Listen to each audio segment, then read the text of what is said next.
भगवान के जय, सच्चे दरबार के जय। ऋषि सूत जी से शौनक जी ने पूछा, हे बुद्धिमान श्रेष्ठ, कृपया मुझे ये बताएं कि धरा पर जब पहले पहले कुछ भी नहीं था तो पहले पहले क्या था, और सभी देवों में सबसे बड़े भगवान कौन है, और उनके भगवान के माता पिता कौन है। और यह बात सुनकर ऋषि सूत जी ने शौनक जी को समझाया कि सबसे इसमें अनेकों अनेकों ग्रंथों में अनेकों अनेकों ऋषियों ने अपने अपने तरीके से उनकी महिमा को बताया है। और जो बुद्धिमान हैं, जो विवेकी हैं, इनको समझ पाएंगे, और जो सिर्फ तर्क कुतर्क में रहेंगे वो नहीं समझ पाएंगे। क्यों? शास्त्रों में कुछ अलंकारिक भी शब्द दिया गया है, और अलंकारिक शब्द जैसे हमने कहा शराब, भांग रूपी नाम का नशा किया, अलंकारिक शब्द था, लेकिन उन्होंने प्रयोगात्मक बना दिया लोगों ने। वैसे कि शास्त्रों में चुन पाना, निकाल पाना बुद्धिमानों का काम है। कहते जिसमें धरा पर कुछ भी नहीं था, उसमें सिर्फ जलमग्न था, जलमग्न था, उसमें जल पर की कमल के पत्ते पर वहां पर विष्णु का प्रादुर्भाव हुआ, और उनकी नाभि कमल से भगवान विष्णु निकले और अनंत में पहुंच गए। ब्रह्मा जी उनके नाभि कमल से निकले, और ब्रह्मा जी सोचने लगता है कि हमारा पिता कौन है और हम कहां से आए हैं।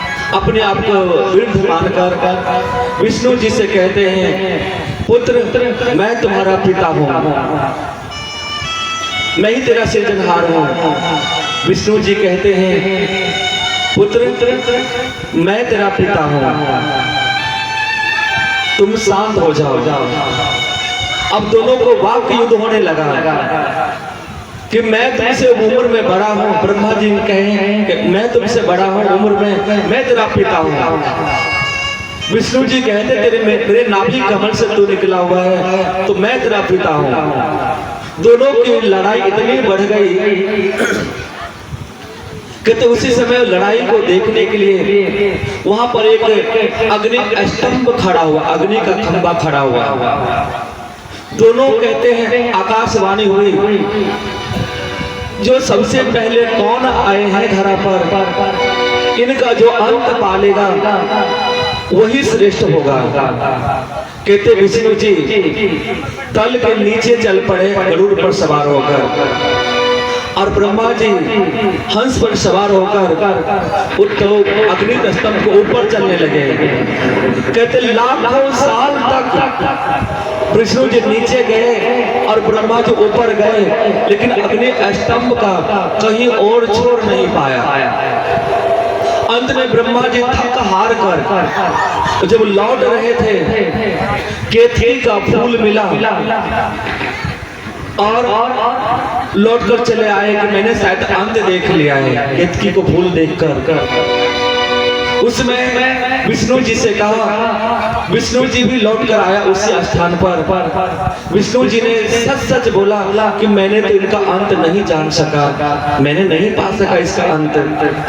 इसलिए ब्रह्मा जी ने कहा मैंने तो अंत पा लिया। उन्होंने कहा गवाही कौन है? कहा केतकी फूल। ये केतकी फूल गवाही दे देता है कि मैंने अंत पा लिया।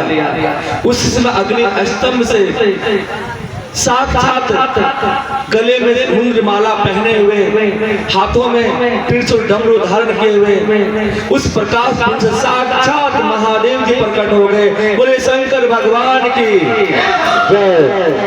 ये प्रथम प्रकटीकरण हुआ महादेव जी का। उसमें कहा, ये विष्णु ने ब्रह्मा जी से कहा कि तुम बड़ा झूठ बोला, तूने कैसे अंत पा लिया? तुम्हें तो मार्ग में केत की फूल मिला था। हे केत की फूल, तूने झूठ गवाही दी है। जाओ, मैं तुम्हें श्राप देता हूँ कि मेरे महादेव के शिवलिंग पर तुम्हारा फूल नहीं चढ़ाया जाएगा। और ब्रह्मा, जिस मुख से तुमने झूठ बोला है वह मुख को महादेव जी तोड़ देते हैं, काट देते उस मुख को, क्योंकि इस मुख ने झूठ बोला है। और विष्णु जी से कहा कि तुमने सत्य भाषण किया है, सत्य बोला है, इसे तो श्रेष्ठ रहेगा सबसे। यहाँ एक कथा ये है शिव पुराण में, लेकिन अन्य ग्रंथों में है कि एक बार ब्रह्मा जी तपस्या कर रहे थे और तपस्या करते हुए महादेव की तपस्या कर रहे थे और महादेव से प्रार्थना कर रहे थे, प्रभु आप हमारे यहाँ अवतार लें। कहते ब्रह्मा जी जब तप करने लगे तो उनके ही गोद में महादेव जी छोटा सा बालक लेकर प्रकट हुआ और प्रकट होते होते ही वो रुदन करने लगा, रोने लगा। महादेव जी जोर जोर से रोने लगे, चिल्ला कर रोने लगे, चीख कर रोने लगे और इतने रुदन करने के कारण से उनका नाम रुद्र पड़ा। महादेव का नाम रुद्र पड़ा क्योंकि एक अवतार में माँ ब्रह्मा जी के द्वारा जन्म लिया महादेव जी ने, इसलिए इसका नाम रुद्र पड़ा। लेकिन और ग्रंथों में इसका वर्णन मिलता है, देवी भागवत पुराण में इसका वर्णन मिलता है कि जिसमें धरा पर कुछ भी नहीं था, सब कुल शून्य ही शून्य था, जीरो था। उसमें आदि शक्ति माँ भवानी, सिर्फ उन्हीं का ज्योत था आदि शक्ति का। आदि शक्ति प्रकट हुई, सबसे पहले उन्होंने ब्रह्मा जी को प्रकट किया और ब्रह्मा जी को प्रकट कर कहा तुम मुझसे विवाह करो। ब्रह्मा जी ने कहा अपनी ही जननी से हम विवाह कैसे कर सकते हैं, नहीं करेंगे। मैया ने कहा तुम्हें भस्म कर दूंगी। मैया ने उन्हें भस्म कर दिया। फिर विष्णु जी को प्रकट किया, कहा तुम मुझसे विवाह करो। उन्होंने कहा जननी से हम विवाह कैसे कर सकते हैं, विष्णु जी को भी भस्म कर दिए। फिर महादेव को प्रकट किए, महादेव जी से कहा विवाह करो। कहा हे माता मेरे दो भाइयों का आपने भस्म कर दिया है, लेकिन अपने जननी से विवाह करना तो गुनाह है, किंतु इस रूप में आपसे विवाह नहीं करेंगे हम। पहले हमारे दो भाइयों को पुनः जीवित कीजिए। आदि शक्ति माता ने उन दोनों भाइयों को ब्रह्मा विष्णु को जीवित कर दिया और कहा अब विवाह कीजिए। तो उसमें ब्रह्म महादेव जी ने कहा कि माता हम विवाह करेंगे, किंतु हम भाई तीन हैं, हम तीनों से करना पड़ेगा, आप तीन रूप धारण कर लीजिए। कहते उसी समय आदि शक्ति माँ भवानी ने एक पार्वती रूप धारण किया जो महादेव को मिल गए, एक लक्ष्मी रूप धारण किया जो विष्णु को मिल गए, एक सरस्वती रूप धारण किया जो ब्रह्मा जी को मिल गए। और वही उसी का नाम गायत्री रखा गया।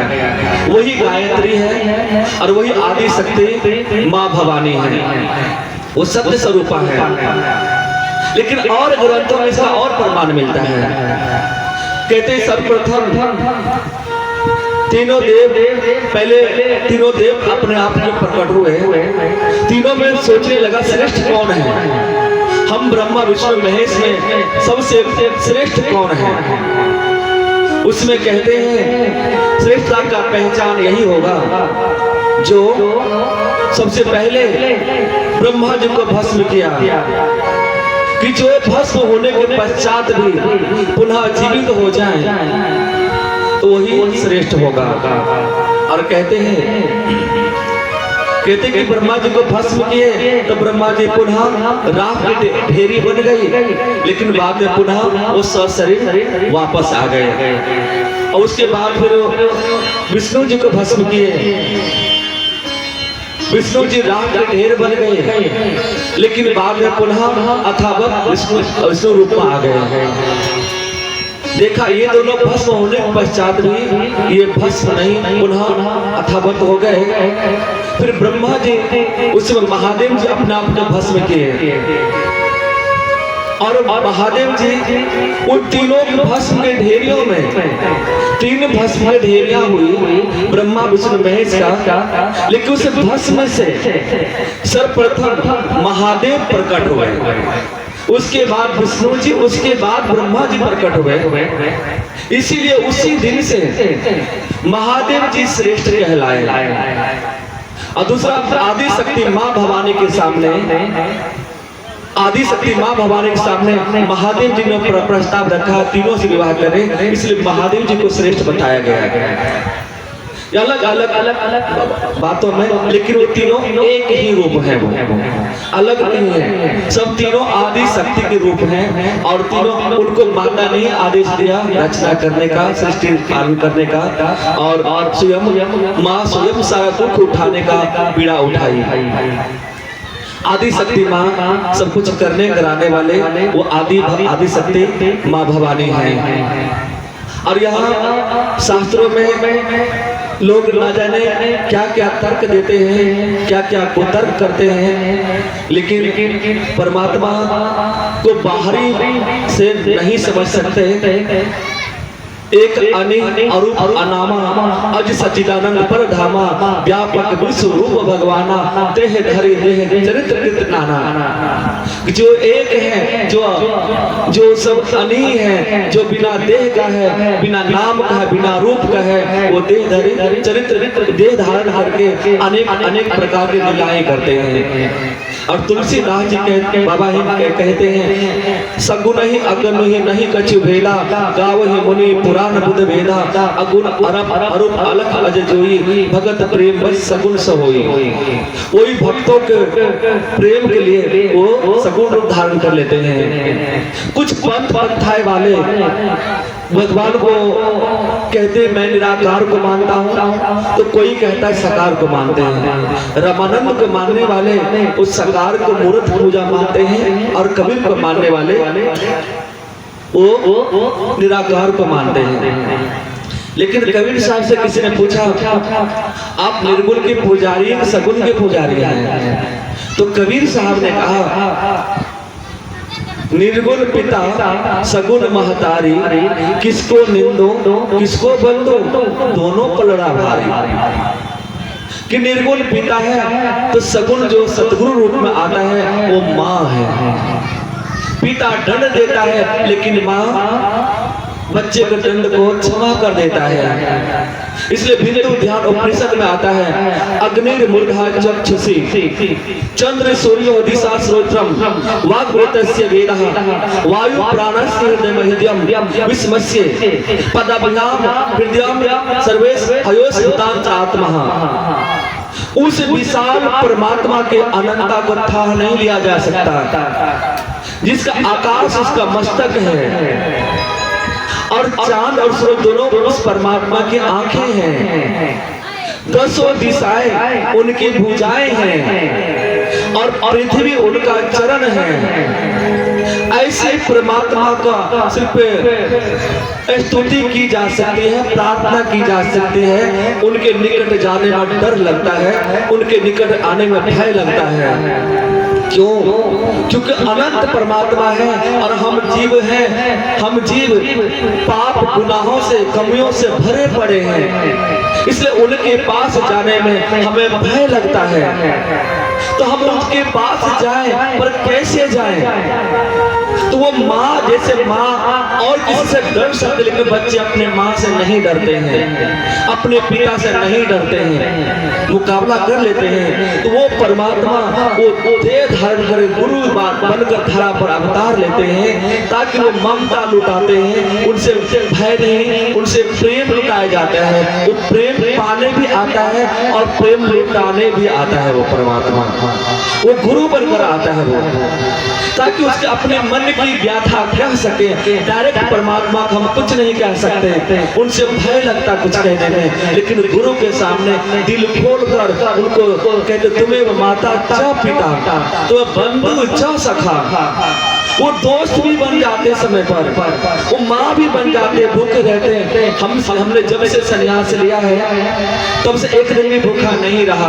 कभी भूखा रहने का मन, खाना बनाने की इच्छा नहीं हुई आश्रम में, तो कोई न कोई कुछ न कुछ लेकर आगे, भैया आज हमारी तरफ से फलाना प्रोग्राम था इसलिए हम खाना लेकर आ गए। हमने सोचा चलो भगवान आज गुरु महाराज जी मुझे भूखा नहीं देना चाहते थे, इसलिए वो खिला दिया। तो कभी भूखा नहीं रखते क्योंकि वो प्रेम लुटाने आता है। इसलिए सतगुरु महिमा वाला भजन गा, सतगुरु महिमा वाला भजन। इसलिए भगवान प्रेम लुटाने के लिए धरा पर बार बार अवतार लेते हैं। और अवतार लेकर, क्योंकि हम ये जानते हैं कृष्ण भगवान ने गीता में कहा यदा यदा हि धर्मस्य गला निर्वृत्ति भारतः अभ्युत्थानम अधर्मस्य तदात्मनं सृजाम्यहं प्रयत्नाय साधूनां विनाशाय धर्म संस्थापनार्थाय संभवामि युगे युगे। जब जब अधर्म बढ़ेगा, पाप बढ़ेगा, मैं अवतार लूंगा। और रामचरितमानस कहते जब जब होई धर्म की हानि बाढ़े असुर अधम अभिमानी तब तक धरि प्रभु विविध शरीरा। वो कहा एक ही रूप में नहीं रहूंगा। अगर मैं कबीर के रूप में, कबीर के रूप में नहीं रहूंगा, रामायण के रूप में नहीं रहूंगा, मैं मेही बाबा के रूप में नहीं रहूंगा, मैं आशुतोष के रूप में नहीं रहूंगा, मैं विविध शरीरा, मैं कोई भी शरीर धारण कर सकता हूँ। युगो युगो तो बदले चोले नए नए रूप तू समझावे, पर हम तेरा रूप न जाने नए नए धर्म बनावे। हाजी बनकर मक्का जावे, वृंदावन में गौ चरावे, बाबा रंग बटाएगा। वो युगो युगो चोले बदलकर उधरा पर अवतार लेते हैं और मानव के समझाने के लिए अनेकों लीलाएं करते हैं वो। लेकिन उनकी लीला को हम समझ नहीं पाते हैं। हम बात करते महर्षि मेही बाबा की, महर्षि मेही परमहंस। महर्षि मेही का अर्थ क्या होता है? परमहंस का अर्थ होता है जो गुंबद में जो लगाया जाता है, लोटा टाइप का जो गुंबद लगाया जाता है, जैसे राजा महाराजा मुकुट में हीरा पहनते हैं, वैसे मंदिरों में गुंबद ऊंचा है, वैसे संतों में परमहंस मतलब मुकुट है। मैं ही का अर्थ होता है जैसे कन्हैया ने माखन खाया और माखन खाकर मैया ने गोपियों ने शिकायत की तो कहा क्या तुमने माखन खाया? तो कन्हैया ने क्या कहा, मैया मोरी मैंने ही माखन खायो। यहाँ गोलमाल कर दी बात को, हम ही खाए नहीं भी खाए, मैंने ही खाए मैं नहीं खाया, खाया भी, बात गोलमाल हो गई। ये से ही मैं ही बाबा के बदला आता है मैं ही, हम ही भगवान है। नहीं मानो तो मैं ही भगवान हूँ, ना मानो तो नहीं हूँ, मैं ही भगवान हूँ। भगवान कभी नहीं कहा कि मैं भगवान हूँ। जो अपने आप को भगवान कहता है वो भगवान हो ही नहीं सकता है। जो कहता है खुदा खुद से जुदा, जानो अधूरा है, दिखला दे खुद ही में खुदा, सतगुरु उसे कहते हैं, सतगुरु उसे कहते हैं जो खुद में ही खुदा को दीदार करा देता है। कृष्ण भगवान से अर्जुन ने कहा प्रभु कह दीजिए ना मैं भगवान हूँ। अर्जुन ने कृष्ण ने कहा अगर मैं कहूँगा लोग पत्थर मारेगा, तुम बताओ तूने जाना है। माँ बहने कभी नहीं कहती सब्जी कैसी है, खाने वाले से बोलता बता सब्जी कैसी है, वो खाने वाले बताते सब्जी टेस्ट ऐसा है। राम ने कभी नहीं कहा मैं भगवान हूँ, लेकिन हनुमान जी ने चिल्ला कर कहा मेरा प्रभु भगवान है। क्योंकि सेवक कह सकता है दावे के साथ, आज बेटा भी अपने माँ बाप को गर्व से कह सकते हैं मेरा बाप माँ भगवान है, लेकिन बाप माँ अपने आप को कहेंगे तो लज्जा आएगी, कैसे कहूँगा मैं भगवान हूँ। ये बेटा का फर्ज बनता है कि माँ बाप उसे भगवान कहें। ऐसे गुरु कभी नहीं कहा भगवान है, लेकिन सेवक का फर्ज बनता है जो जानता है, जो देखा है। कबीर ने कहा देखा हो तो कस कहो, कहो न कोई पतिया है, हरि जैसा है तैसा रहो, हरस हरस गुण गाए। मैंने देखा मैं चिल्ला चिल्ला कर कहूंगा कि मैंने भगवान को देखा है। कबीरा जब जानिया तो मन मानिया, मन माने लोग ना पति कीजिए। मैंने देखा, मैंने जान लिया, मैंने विश्वास करने लगा। मैं लोगों को कहता हूँ विश्वास नहीं करता, ना करो, मेरा क्या जाएगा, तेरा जीवन व्यर्थ जाएगा। मैं तो कहूंगा, कहते मैं किसी को कह नहीं सकता, मैं किसी को कह नहीं सकता, पर कहे बिना मैं रह नहीं सकता। जो सत्य को जान लिए हैं हम तो बताएंगे। इसलिए भगवान हमेशा अवतार लेकर लीला करने आते हैं, लेकिन उनकी लीला को हम बाहरी दृष्टि से नहीं पहचान सकते। उनको देखने के लिए दिव्य दृष्टि चाहिए। श्री गुरु पद नख करने मन ज्योति सिमरत दिव्य दृष्टि ही होती। जब दिव्य दृष्टि होगी तो दिव्य दृष्टि के द्वारा हम उसे पहचान पाएंगे। अन्यथा वो राम आए, कबीर आए, रामानंद आए, सतगुरु महर्षि मिहि बाबा आए, आसू बाबा आए, सब चले, सब एक दिन कोई नहीं उनको पहचान पाए। हाजिर में हो जब गाय का पूजा। इसलिए परजेंद्र माता पिता की सेवा की नहीं, मरने के बाद स्मारक बनाते हैं, अगरबत्ती फूल चढ़ाते हैं, जीवित में तो पानी मांगते काट देते हैं, फटकार देते हैं। इसलिए जीते जी ही सब कुछ संभव है, मरने के बाद संभव नहीं है। आइए भजन सर्वर करते गुरु अनिता जी से